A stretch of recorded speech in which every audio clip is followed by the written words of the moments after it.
Hey folks, let's take a trip back to a pivotal moment in history.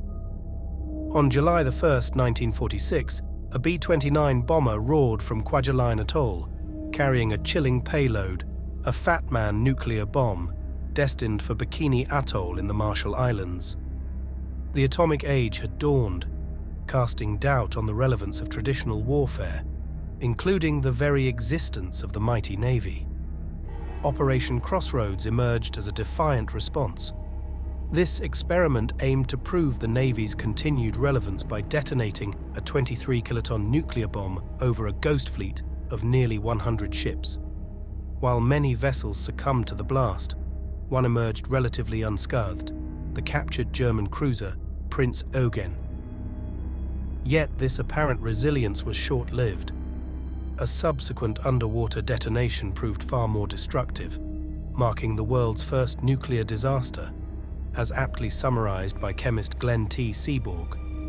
This event served as a stark reminder of the devastating power of nuclear weapons, just months after their first deployment in Hiroshima and Nagasaki in August 1945. The shadow of atomic warfare had irrevocably changed the world, leaving an indelible mark on both its landscape and its conscience. Following the atomic bombings of Hiroshima and Nagasaki in August 1945, a grim reality settled over the world. A new era of warfare had commenced. The transition from conventional weapons to the unthinkable power of nuclear arms was stark and unsettling. Amidst this upheaval, Lewis Strauss, representing the Navy on the Atomic Energy Committee, grappled with a chilling question: would the traditional might of naval fleets become obsolete in this atomic age? His concern was not unfounded. Public and political discourse swirled with the notion that the Navy, with its colossal ships and traditional weaponry, was suddenly irrelevant in the face of atomic bombs. This threatened to jeopardize already dwindling post-war funding for the Navy's operations. Determined to prove the Navy's continued relevance, the High Command embraced Strauss's audacious proposal to test the impact of nuclear weapons on actual warships. This experiment, codenamed Operation Crossroads, aimed to not only gauge the survivability of ships under nuclear attack, but also serve as a powerful display of the Navy's adaptability in the face of this new warfare paradigm. However, with the Army also eyeing the test for its own agenda to potentially showcase the Navy's vulnerability, the mission carried a double-edged sword. Nevertheless, within 2 months, the Navy compiled a list of 80 to 100 ships destined to become targets in this unprecedented experiment. But a crucial question remained: where would they stage this spectacle of atomic might? Finding a suitable location demanded not only isolation, but also a willingness to endure the lasting environmental and human costs of such a test. The search for this critical stage was about to begin. Following the Trinity test in 1945 and the atomic bombings of Hiroshima and Nagasaki, the world had witnessed the devastating power of nuclear weapons. Yet, much remained unknown about their true impact. While fallout and radiation were acknowledged, their effects on armed naval forces were a complete mystery. Enter Operation Crossroads, an ambitious experiment to answer this pressing question. But before the bombs could detonate, a suitable testing ground had to be found. It needed to be remote, within US control, and uninhabited, a tall order. Additionally, a nearby airbase, a large protected anchorage, and predictable weather conditions were crucial to contain radioactive fallout. Amidst this strict criteria, a seemingly perfect candidate emerged: Bikini Atoll in the Marshall Islands. However, there was one glaring problem: Bikini wasn't uninhabited. A community of 167 souls called it home. In March 1946, naval authorities faced a moral dilemma. They approached the Bikinians, proposing a temporary relocation for the good of mankind and an experiment that sought to end all world wars. Despite the ambiguity and potential consequences, the islanders agreed.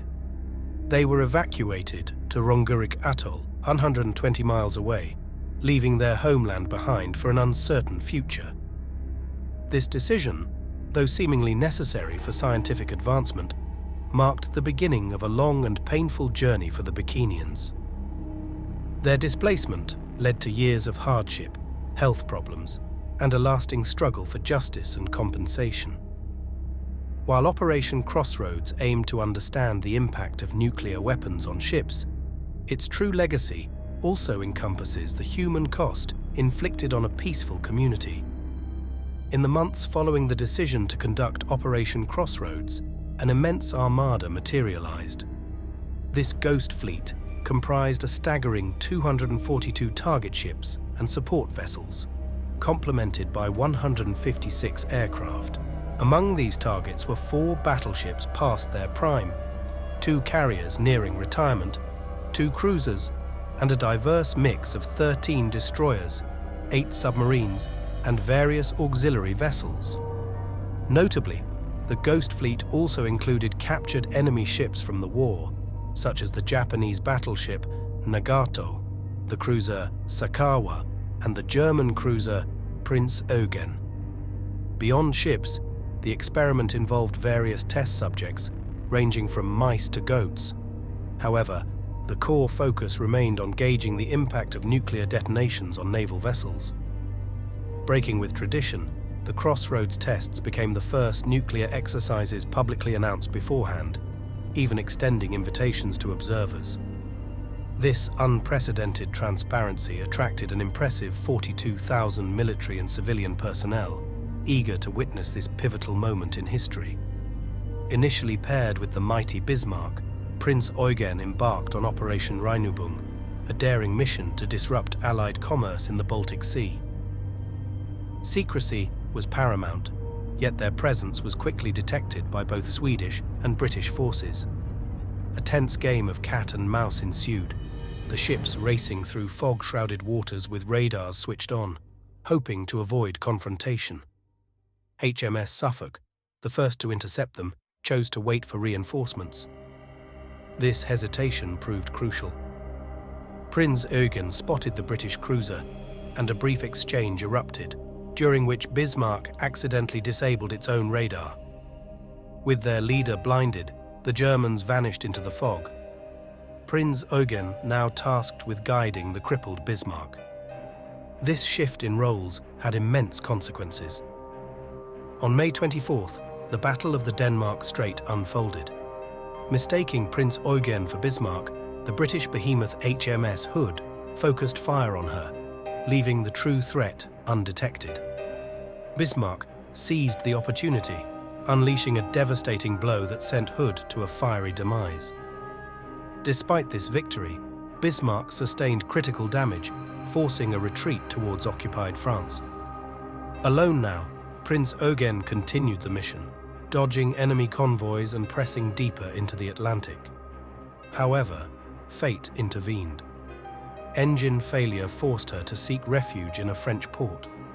While under repair, the Royal Air Force launched a bombing raid, leaving the cruiser further crippled. The repairs stretched through the year, rendering her unable to contribute further to the war effort. While history often remembers Bismarck's thunderous roar, Prinz Eugen's story offers a unique perspective. It's a tale of resilience, leadership in unexpected circumstances, and the cruel twists of fate that can alter the course of battles and even wars. Prinz Eugen, a German cruiser christened Lucky Charm for its seemingly charmed life, had an extraordinary journey during World War II and beyond. In 1942, as part of Operation Cerberus, Prinz Eugen embarked on the daring Channel Dash, navigating German warships through heavily defended British waters. Despite attacks from aircraft and coastal batteries, Prinz Eugen emerged unscathed, solidifying its reputation for resilience. Norwegian duty and enduring luck, serving in Norway, Prinz Eugen faced further challenges. A torpedo hit from a British submarine left her limping but not sinking. She evaded torpedo bombers and returned to Germany, unable to rejoin Norway due to British blockades. In the Baltic Sea, she trained cadets and later provided fire support against the advancing Soviet Red Army. Captured by the British after the war, Prinz Eugen became part of the US Navy's Operation Crossroads, the first post-war nuclear weapons tests. In 1946, she witnessed 2 atomic blasts at Bikini Atoll. While other ships succumbed, Prinz Eugen sustained only minor damage, seemingly defying fate once again. Despite surviving the blasts, radioactive contamination rendered Prinz Eugen unusable. Abandoned in the Kwajalein Atoll lagoon, she capsized and sank in 1946. Today, her resting place serves as a diving attraction, a silent testament to a ship that weathered storms of war and nuclear testing. Thank you for watching.